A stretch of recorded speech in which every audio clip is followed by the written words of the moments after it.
Hola, ¿qué tal? Gracias por acompañarnos. Hoy en Viva EC, Viva San Antonio, tenemos el honor de recibir a un invitado de gran trayectoria, visión internacional, el licenciado Jorge Madrazo Cuéllar, ex procurador general de la República, expresidente de la Comisión de Derechos Humanos y también fue cónsul de México en Seattle. Una vida dedicada al servicio público, a la justicia, a la defensa de los derechos humanos. Actualmente el licenciado Madrazo Cuéllar está vinculado a la Universidad Nacional Autónoma de México, la UNAM, una de las instituciones académicas más importantes, sin duda alguna, en América Latina. Hoy cuenta con sedes y programas en Estados Unidos, en Chicago, en Los Ángeles, en Tucson, en Seattle, en Boston y también, por supuesto, aquí en San Antonio, acercando la educación, la cultura, apoyo comunitario a miles de mexicanos en el exterior. Es todo un gusto y un honor, licenciado, contar contigo en este espacio. Gracias por regalarnos de tu tiempo. Te agradezco mucho la invitación, es un placer y un honor estar en Viva San Antonio. Y déjame hacerte además un par de reflexiones antes de entrar en materia. Por favor, este es tu programa. Acerca de la muy amable presentación que has hecho en mi persona. Uno, sí tengo alguna visión internacional, no soy un gran internacionalista. Nunca he sido político. Yo esperé que toda mi vida, Carla, iba a transcurrir en la Universidad Nacional Autónoma de México. Desde 1972 que tuve el gran privilegio de entrar como estudiante de la licenciatura. Después estudié una especialidad, después hice estudios de maestría y doctorado, pero el título que me dio la UNAM dice solamente licenciado en Derecho. Muy bien. Número dos, pues yo pensé que iba a ser profesor. Por siempre. La verdad es que empecé yo muy joven como profesor en la Facultad de Derecho, en el año de 1975. Todavía apenas terminaba yo mi estudio de licenciatura y ya tuve la oportunidad de servir una cátedra en la facultad, que siempre ha sido la misma, Derecho Constitucional. No sé mucho más, pero eso ha sido mi especialidad y mi pasión, ¿no? Y he entregado la vida también por eso. Y de repente me volví, no un político, porque no lo soy y no lo seré, sino un abogado público, que no es lo mismo. Jamás he militado en un partido político y no militaré, ni en México ni acá en Estados Unidos. Creo que eso me da un poquito más de neutralidad para analizar los fenómenos del poder, ¿no? Y yo creo que uno se lo debe eso a los alumnos, ¿no? Siempre hacerlo con una gran objetividad. ¿Cuántos alumnos has tenido, recuerdas? No. ¿Ya perdiste la cuenta? La verdad es que no sé, los grupos en la UNAM a veces eran muy numerosos, a veces pocos, ¿no? Porque yo daba mi clase en la facultad, entonces era de lunes a viernes a las 7 de la mañana. Y mira, una de las necesidades que tengo, de las muchas que tengo, es la puntualidad. Entonces llegaba yo un poquito antes de las 7 y les decía a mis estudiantes, pueden llegar a la hora que quieran, pero no después de 2 minutos. Y entonces a las 7:12 cerraba la puerta. Y además decía, miren, si no quieren venir a mi clase, no quieren estar presencialmente, váyanse, yo les pongo que sí vinieron. Dejen aprender a los que sí quieren. No hay ningún problema. Esta es la bibliografía que ustedes ya conocen, este es el plan de estudios y nos vemos el día del examen. Solamente déjenme contarles una anécdota, pero es totalmente anecdótico. Nadie ha pasado una materia conmigo que no haya asistido a todas las clases. Nadie se iba. Pero son libres de irse en el momento que ustedes quieran. Oye, licenciado, y ahora con esta cuestión, ahorita nos vamos a la entrevista. Gracias por esta introducción. Perdón, quería yo hacerte este par de más que la mía. Ahora, con este tema de poder tomar las clases a distancia, ¿cómo te sientes? ¿Te gusta? Además, ya puedes llegar a todo el mundo si quieres dar clases. Muy bien, la verdad es que son las grandes cosas que los avances tecnológicos nos dejan. A veces nos dejan problemas y nos dejan desafíos, pero todo esto que se potenció incluso con la pandemia, creo que fue lo único bueno que la pandemia Totalmente de acuerdo, nos dejó, absolutamente. Es poder llegar a los estudiantes en cualquier día, a cualquier hora, en cualquier circunstancia, siempre y cuando tengan acceso a Internet. Es el único requisito, ¿no? Entonces, desde luego que esto lo potenciamos y lo difundimos mucho más. Rescatar He estado esa muy parte involucrado con el Instituto Iberoamericano de Derecho Constitucional, que tiene su sede en la UNAM precisamente, para estar examinando una serie de cosas que están pasando en el mundo, muchas cosas muy preocupantes, y entonces podemos llegar a estudiantes latinoamericanos con una enorme facilidad. A estudiantes, a gente que quiera trabajar, a gente que quiera aprender, gente que quiera algún idioma, pero para allá vamos, no nos adelantemos. Me deja regresarme un poquito en la historia. Sí. Cuando yo en la introducción hablaba sobre tu visión internacional, me refería a eso, a que has estado en muchos puestos, en muchos lugares, y esta visión te la da precisamente la experiencia. Me regreso un poquito a los 90, del 93 al 96, que fuiste presidente de la Comisión Nacional de Derechos Humanos. Hay hechos muy importantes en esta época, el levantamiento zapatista, el asesinato del cardenal Posadas, la masacre de Aguas Blancas. Más que hablar de cada uno de estos casos, que ya lo decíamos fuera del aire, nos hubiera tomado un programa cada uno de estos eventos. ¿Cuál fue el reto institucional más grande para la defensa de los derechos humanos en aquel entonces? No había la tecnología que hay hoy, no hay la comunicación tan rápida que tenemos hoy, pero ¿cuál fue ese reto más grande? Déjame también comentarte que antes de ser presidente de la Comisión Nacional, fui visitador general de la Comisión Nacional de Derechos Humanos. Esa fue la primera posición a la que llegué por invitación de mi maestro y de mi mentor, el doctor Jorge Carpizo Madrego. Okay. Él fue el primer presidente de la Comisión Nacional, venía de ser ministro de la Suprema Corte de Justicia, y yo había sido su alumno de muchos años. Y me invitó a que me sumara a ese esfuerzo, y me sumé con él. Y la idea era ir construyendo la Comisión Nacional como un ombudsman. Que entonces hablábamos de la palabra ombudsman y nos decían, pero esto es una palabra de origen sueco, imagínate. Sí, entonces, sí. ¿De qué están hablando estos camaradas, no? Entonces tuvimos que ir enseñando a la gente que era un ombudsman e ir construyendo al ombudsman, porque nacimos con un decreto del 6 de junio de 1990 que era demasiado simple, demasiado contradictorio, no desarrollaba cabalmente las cosas, pero con eso, que era un decreto del Ejecutivo, con eso nacimos. Entonces, los primeros años en la comisión fue construir la Comisión Nacional, con casos también muy importantes. No dejamos de ver todos los temas que en ese momento eran muy espinosos en el mundo de los derechos humanos en México. Cuando el doctor Carpizo dejó la comisión, porque asumió el cargo de Procurador General de la República, entonces el presidente de México me designó presidente de la CNDH. Okay. No por otra cosa, sino porque en ese momento yo era el que más información tenía sobre la propia comisión y sobre lo que estaba pasando en el mundo de los derechos humanos hasta donde yo podía alcanzar.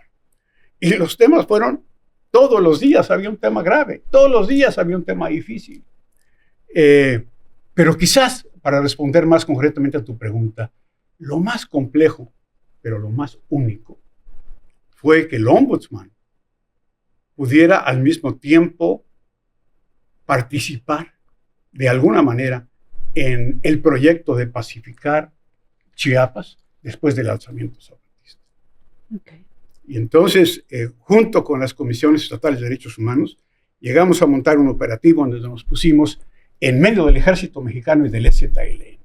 Se llamó procedimiento de acolchonamiento. No se vayan a pelear. No se vayan a pelear, aquí estamos, y a dar cuenta de todo lo que estaba pasando. Eso no lo ha hecho, hasta donde yo sé, ningún otro ombudsman a nivel internacional. Fue muy intenso.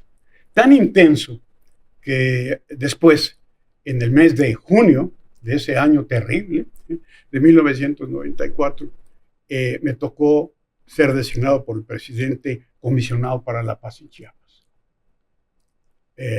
Sabía el presidente y después yo me di cuenta que era prácticamente imposible firmar unos acuerdos de paz. Pues firmarlos, pero a la fecha todavía no hay acuerdos de paz firmados. Pero sí me da mucho gusto decir que por lo menos en esos 6 meses que me tocó trabajar ahí, no hubo un solo disparo en la zona de conflicto, lo que llamamos la zona de conflicto, ¿no? Los Altos de Chiapas, los 4 municipios fundamentales. Hubo en la periferia, pero no hubo en lo que era la zona de conflicto. No hubo entre el ejército mexicano y el EZLN a partir de entonces. Entonces, fue una experiencia muy importante para mí, enriquecedora, intensa. Pude conocer mucho más la problemática indígena. A partir de entonces, pues, he tratado de escribir y de reflexionar un poco más en ese tema. Y bien, y después de la Comisión Nacional, un día, nunca pedí ser nombrado nada, Yo no pedí ser nombrado visitador, yo no pedí ser nombrado presidente de la comisión, y yo no pedí ser nombrado procurador. ¿Procurador? ¿Le fuiste siguiendo los pasos a tu profesor? Sí, muy de lejos. Él es una de las grandes figuras de México. Entonces, muy de lejos lo vi. Pero sí, me ocupó también el cargo de procurador. Fueron años muy complicados, de 1996 al año 2000. Tú ya mencionaste algunos de los casos que nos tocaron, todos casos extraordinariamente complejos. Hicimos lo mejor que pudimos, y lo que hicimos y no hicimos lo dejamos documentado. Ahí está. Y cada año rendimos un informe con las recomendaciones que habíamos hecho. ¿Qué es lo que hace un ombudsman?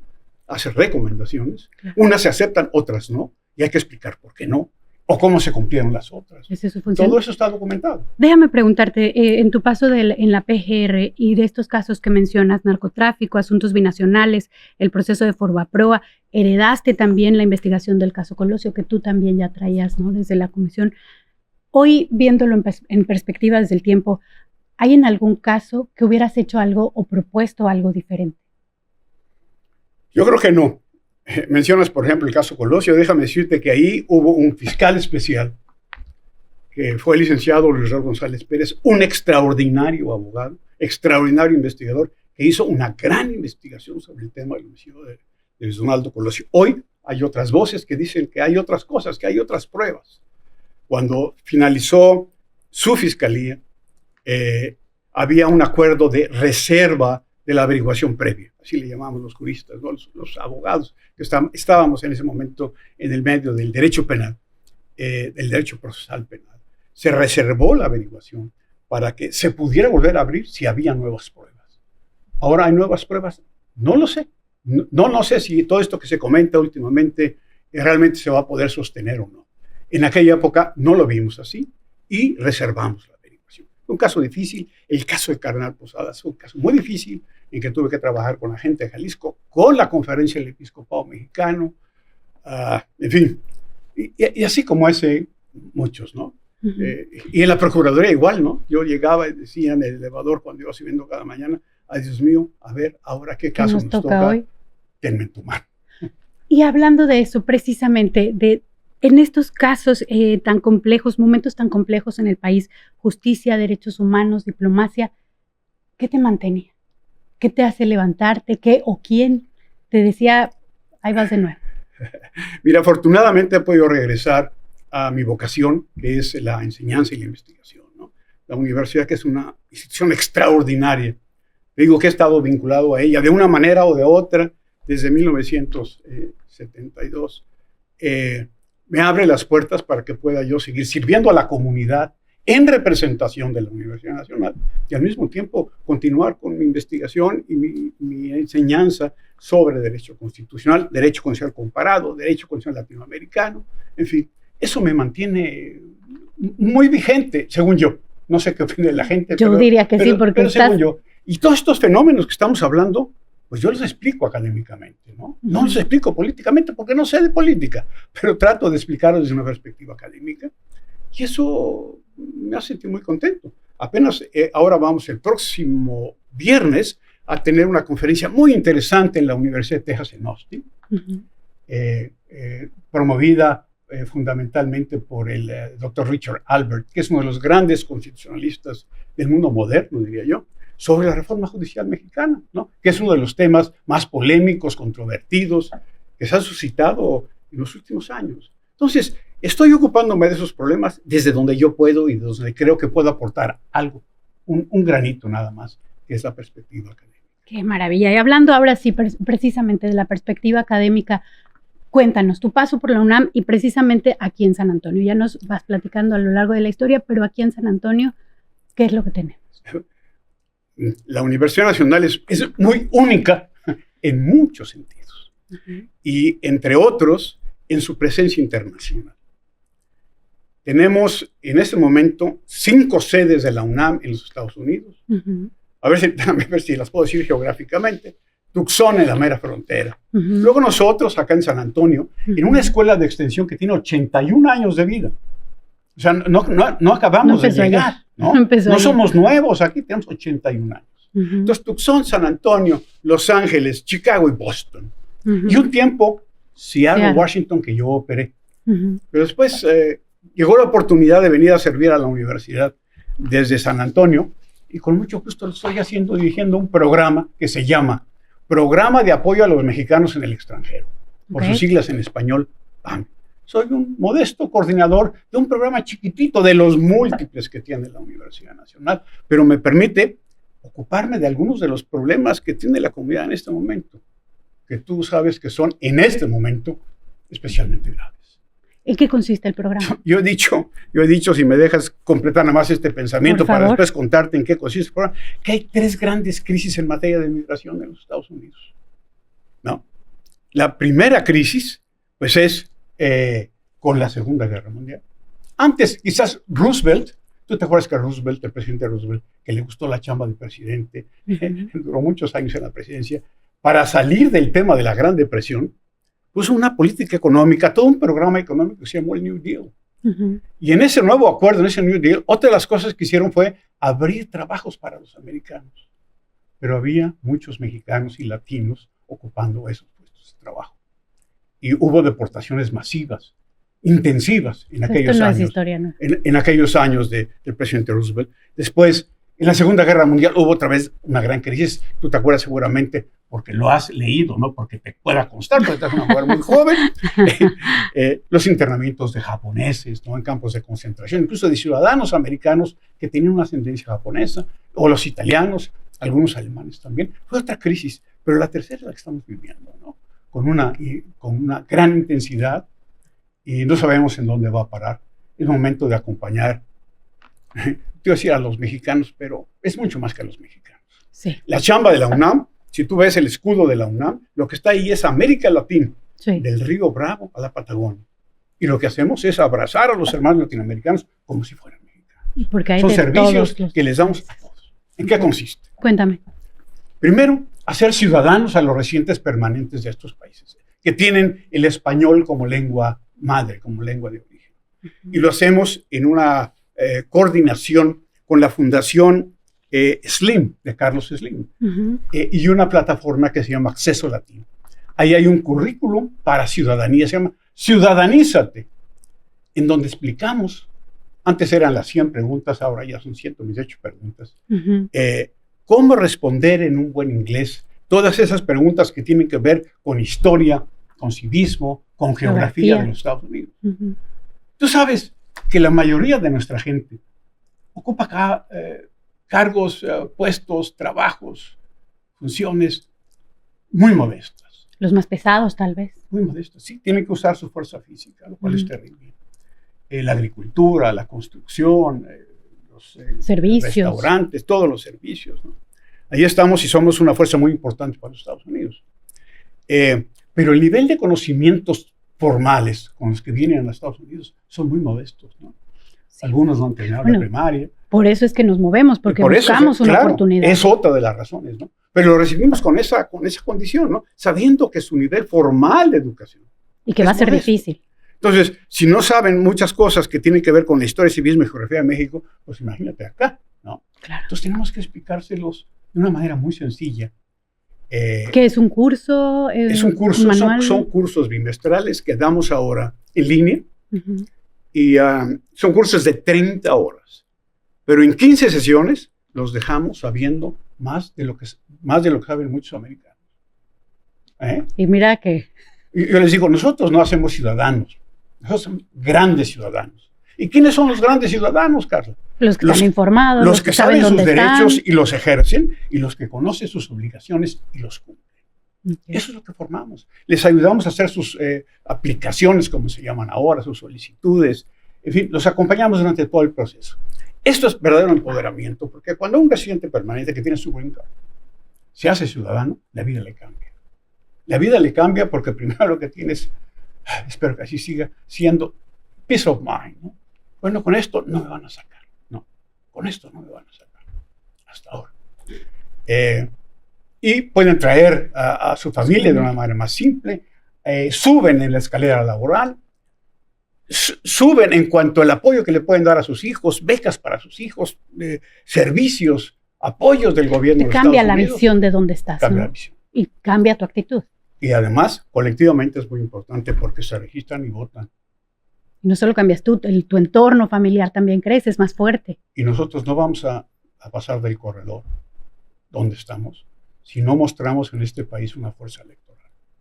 ¿Qué es una fuerza electoral? decirle a los candidatos, cualquiera, oye, mira, si tú no sigues estos puntos que son de mi interés, yo no voy a votar por ti, voy a votar por el otro que sí lo responde. Contamos por millones, ¿eh? Millones, bueno, somos los que estamos acá, hay que ver. En algunos estados podríamos hacer la diferencia, no en todos, pero en algunos estados son 2,5 millones de mexicanos ahorita, solamente mexicanos, ahorita, que tienen su green card con más de 5 años, o que se casaron con americana o americano y llevan más de 3 años con la tarjeta. Si ellos hicieran este paso para adelante, se registran y votaran, otro gallo nos cantara, decía mi abuela. Pues ahí está la oportunidad. Bueno, entonces, una ciudadanía, ¿no? Esa es una. Okay. Pero luego, oferta capacitación educativa, para el empleo. Capacitación, ok. ¿No? Para nuestra gente modesta, ¿no? Les enseñamos a los que limpian las mesas en los restaurantes qué deben saber para ser meseros. Y a los meseros, qué necesitan saber para ser cantineros. Y a los cantineros, qué necesitan saber para ser gerentes del restaurante. Y a los que están trabajando haciendo la mezcla, qué necesitan para ser, dicen aquí, ruferos, ¿no? Poner el techo, poner el piso, ¿no? Ser plomeros o electricistas. Especializarse cada vez más. Lo que sigue ahora, Carla, y es muy importante, le voy a hacer ya el primer comercial, es ayudarle a nuestra gente a cerrar un poquito la brecha digital. Estamos muy atrás de todo esto, ¿no? Entonces vamos a enseñarles con una empresa catalana que se llama Ubicum y otros amigos argentinos que tienen una organización que se llama One America. Les vamos a enseñar a poder programar, a codificar, como se llama, ¿no? Okay. Totalmente gratis, totalmente en línea. Para jóvenes, adultos, edades, costos, quien quiera. Costos cero, ¿no? Costos cero. Se tienen que inscribir. Vamos a examinar cada uno de las aplicaciones. Esperemos que haya muchos, porque lo único que necesitan es estar en su casa, tener internet, saber algo de inglés. Y estar dispuestos a aprender. Exacto. ¿Y dónde pueden? Vamos a sacar la convocatoria muy pronto. Okay. En la página de la UNAM. En todas las páginas de todas las sedes de la UNAM. Claro. Correcto. Muy bien, pues ahí está otra oportunidad para los que estén buscando crecimiento en la parte digital. Nuestros chavos tienen problemas con las matemáticas. Nuestros chavos acá en Estados Unidos. Allá también en México, pero bueno, acá también en Estados Unidos. De repente llegan, pasan trigonometría y cuando llegan a álgebra empiezan a reprobar. No digo todo el tiempo, pero ya es un número que preocupa a los distritos escolares, ¿no? Entonces estamos viendo, bueno, ¿por qué nos pasa esto? Los mexicanos son capaces de ganar las Olimpiadas de Matemáticas. Cada año los vemos que están ganando en primer lugar. Bueno, pero ¿por qué estos chavos acá están teniendo problemas, no?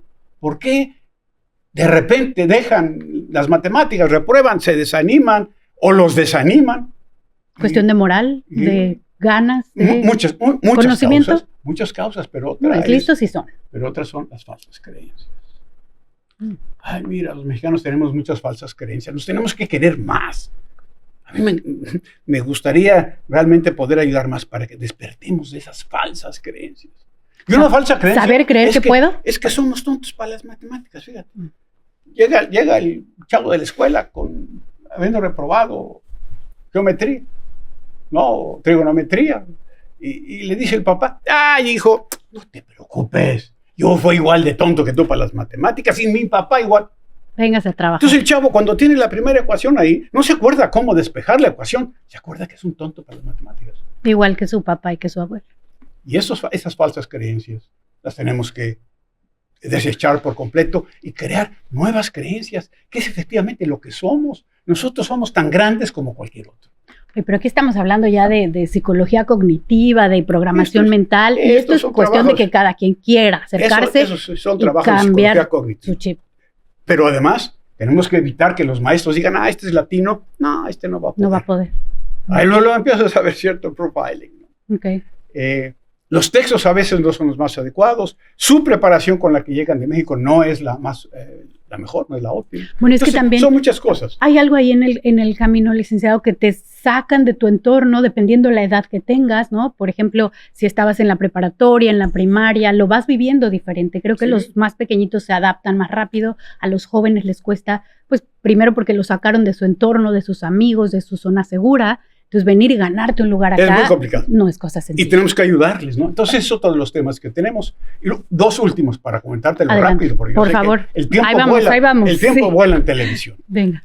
Uno es lo que pretendemos hacer con el español.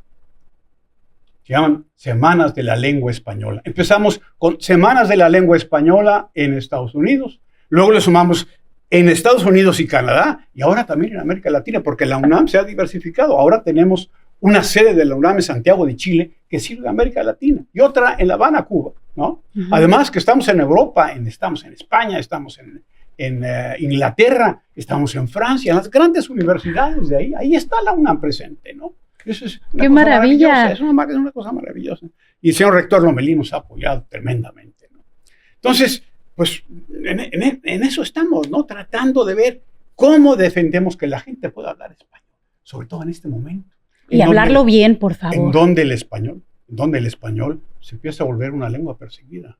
Ah, ¿estás hablando en español? A ver, que venga. Aquí es un buen lugar para ICE, ¿verdad? Uh-huh. Y cosas tremendas que están pasando, incluso en el medio jurídico, donde dijo la Suprema Corte de Justicia, sí, puede valer esto como una sospecha razonable para detenerlos y arrestarlos, y si los oíste hablar en español, o en una lengua que no es el inglés. Vamos a ver qué pasa. Muchas cosas están pendientes ahora en la Corte Suprema. Y de eso se trata este programa, de fortalecer nuestra lengua. Y de ayudarles a que hablen un mejor español. Si quieren hablar Spanglish, tienen derecho a hacerlo. Si quieren hablar español mejor, nosotros les ayudamos, sobre todo a leerlo, a escribirlo. Son los famosos hablantes de herencia. ¿No es más poderoso hablar bien los dos? Claro que sí es más Además poderoso. De ser bicultural, ser también bilingüe. Pero los mexicoamericanos, si quieren hablar español, usted está perfectamente bien. Es dueño del español el que lo habla. Okay. Esa es nuestra tesis, ¿no? Pero les ayudamos a hacerlo cada día mejor, ¿no? Con muchos temas. Llevamos 6 semanas de la lengua. El año que viene será la 7ª. Y tomamos distintos temas para eso. Y lo último es la salud. Mira, mental, física, emocional. Pues hay muchos caminos. Pero una específicamente, Carla, que es un problema genético que tenemos los mexicanos y que es la obesidad y luego casi irremediablemente la diabetes tipo 2. Tenemos números altísimos. Creo que tenemos la medalla de oro en Estados Unidos en eso, ¿no? Y nuestra gente, con todos los problemas que tiene, le cuesta trabajo a veces ir al doctor. O va cuando ya es muy tarde y ya tienen problemas en la retina, ya tienen problemas de diálisis, ya tienen que hacer una amputación. Lo que cuesta además un dinero, ¿verdad? Por supuesto. Y del seguro ni hablamos. Y luego la familia. Entonces, la diabetes tipo 2, si no totalmente erradicar, sí la podemos más o menos controlar si les cambiamos ciertos hábitos alimenticios y los ponemos a hacer ejercicio. Entonces, lo que queremos es que nos regalen una gotita de su sangre. Así lo hicimos en Seattle. Una gotita de su sangre, lo hacíamos con el consulado.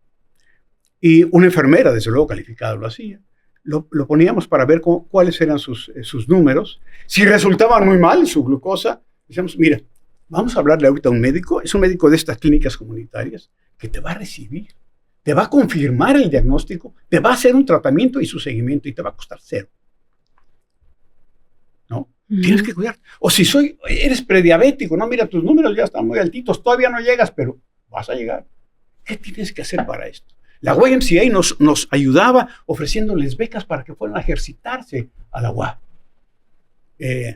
Pues de querer nada más, de acercarse, de ir. Y ahorita déjame decirte, hoy en este momento está la directora de la UNAM San Antonio, la ingeniera Paula de Gortari, con una delegación enorme de UTSA, de la Universidad de Texas en San Antonio, en la UNAM, buscando, entre otras cosas, cómo podemos reproducir ese programa aquí.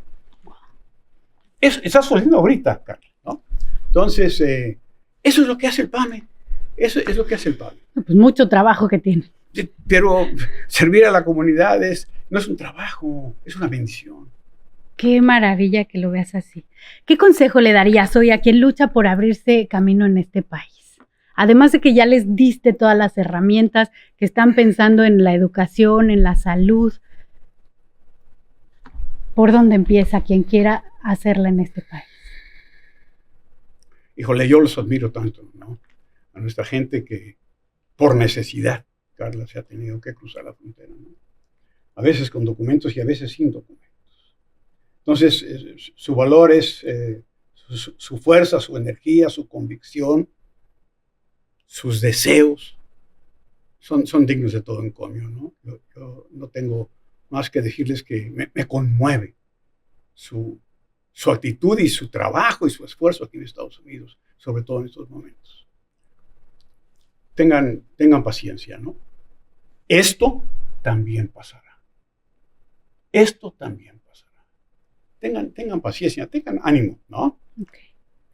Y ya para cerrar, licenciado, tengo 5 palabritas. 5. Me dices lo primero que se te venga a la mente cuando yo te la diga. A ver, ya me estás haciendo pruebas cognitivas también. Vamos a ver cómo estamos. Migración. Aguas. Patria. Siempre en el corazón. México. También, ahí mismo. Familia. Es lo más preciado y lo más importante en la vida. Amistad. Hay que cultivarla enormemente. Licenciado, muchísimas gracias. Me gustaría seguirnos platicando. Te agradezco. Pues es cosa de que me vuelvas a invitar. Y por aquí nos vemos. Porque mi abuela decía, hijo, desde que empezaste a hablar no has parado. Muchas gracias, licenciado. Gracias por su compañía. Nos vemos la siguiente. Esto es Viva SA. Viva también agradecer a TVSA por este espacio. Soy Carla Garfias. Hasta la próxima.